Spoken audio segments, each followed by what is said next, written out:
I'm Bill Elzey with Showplace Lawns. Let's talk about changing the oil in the lawnmower.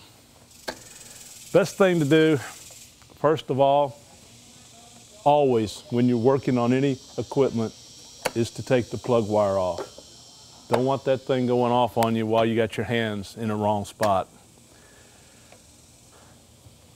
Wipe your stick off and drain the oil. Also be sure that you have something nice to put your oil in. Because after you drain the oil, put it in an old container and take it to some equipment place or some place like that so they can dispose of the oil properly. We've drained the oil.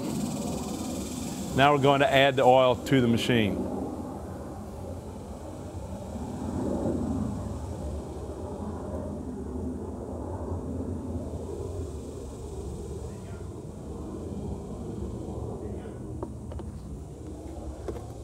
Most lawnmowers will take between 18 and 20 ounces of a good 30 weight oil.